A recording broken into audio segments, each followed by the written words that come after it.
video lessons for the subject programming and data structures. I am Dr. G. Indrani, working as Associate Professor in the Department of CSE, Government College of Engineering, Barbour. This data structure subject is a very important subject in the field of computer science because choosing data structure itself plays a major role in increasing the program efficiency.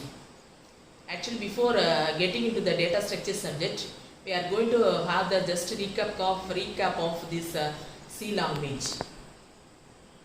The C language was developed by Dennis Ritchie, the Bell Labs of AT&T.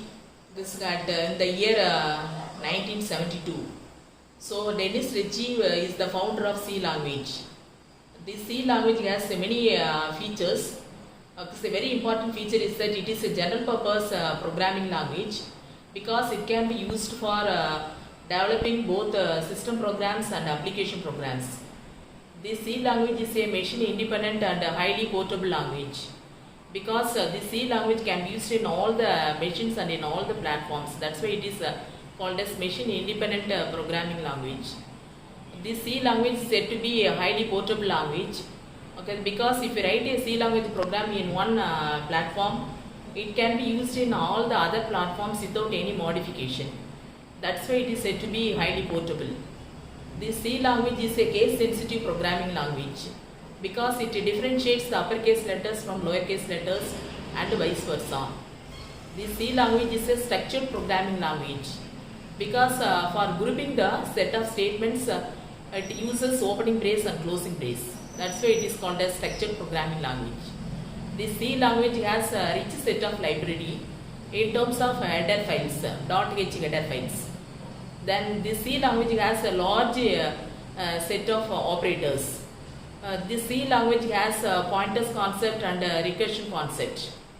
Then the C language is extensible. That means actually the header files are having the built-in functions.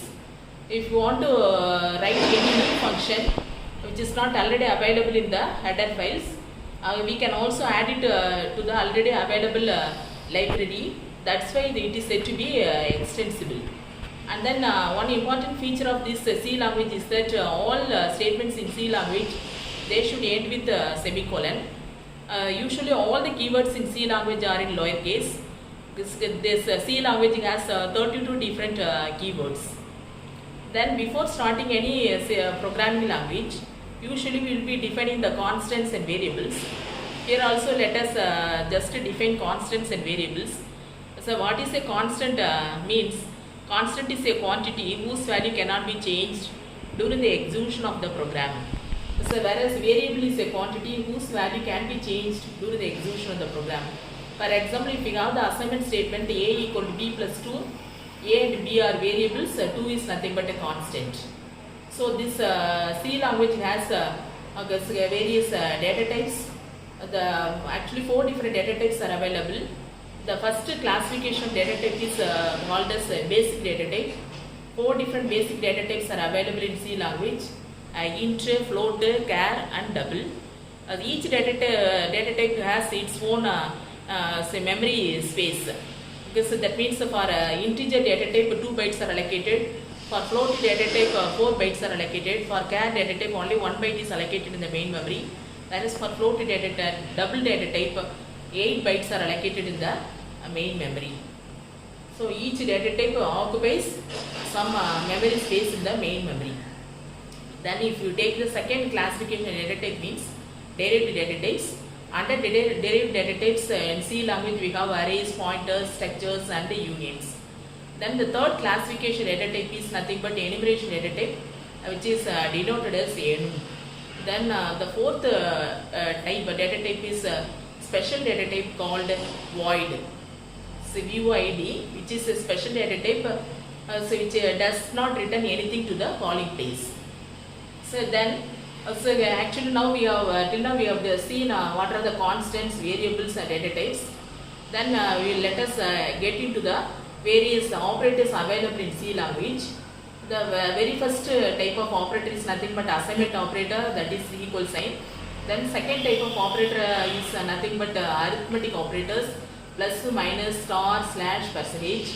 And third classification, third type of operators is nothing but relational operators: less than equal, greater than equal, double equal, and then not equal, exclamatory equal. Then next type of operators is nothing but logical operators. Double ampersand symbol is logical, and double pipeline symbol is logical, or a single exclamatory symbol is nothing but logical not. Then we have shift operators, less than, greater than. Then we have bitwise operators.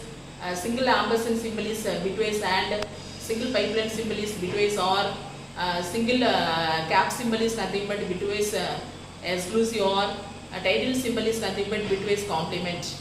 Then we have arithmetic assignment operators: plus, equal, minus equal, star equal, slash equal, percentage equal. So actually this arithmetic assignment operators, similar to the arithmetic assignment operators, we can also make use the bitwise assignment operators. That is ampersand equal, the single pipeline symbol equal, cap symbol equal, and then title symbol equal. That is also possible. Then we have ternary operator in C language, question mark colon. Then we have increment decrement operators, plus, minus. Then we have other special operators in C language. That is single ampersand symbol is called as address of operator. Then star symbol is nothing but for getting the contents of any point variable. Then we have size of operator. These are other special operators available in C language. So till now we have seen constants, variables, and operators. Now by combining these three things, we will be getting any expression. If arithmetic operators are combined with constants and variables, means we will be getting the arithmetic expression. If the relational operators are combined with the constants, variable, means we will be getting the relational expression. Like that we can have any type of expression based on the operators that are used in that expression.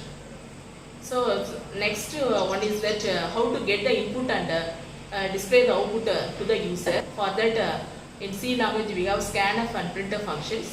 Actually these scanf and printf functions are available in the stdio.h file. Scanf function is used for getting the input from the user. The syntax of the scanf function is scanf, opening parenthesis, then opening a double quote, we will be specifying the format specifiers, then closing double quote, comma, so ampersand symbol, variable name, closing parenthesis, so semicolon.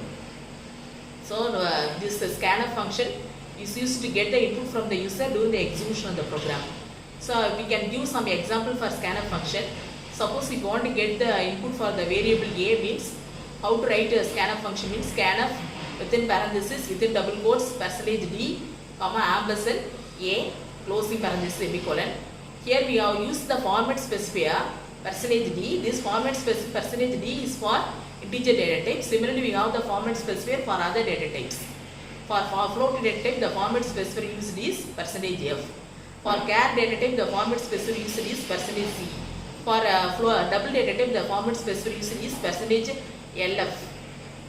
Then actually in C language, two modifiers are available. They are called as short and long. These two modifiers are usually used with the integer data type. That is, when these modifiers are used with the integer data type, we will be getting short int and long int. So now so we can have a simple very first C language program. So for that we can just write hash include stdio.h file, then hash include conio.h file, then void main, opening parenthesis, closing parenthesis, and then opening brace. So immediately after the opening brace we will be declaring the variables. This then we will be using the scanf function for getting the input from the user. Then we can do any calculation. Then finally we can print the output using the printf function, then closing brace. So this is the overall structure of any C language program.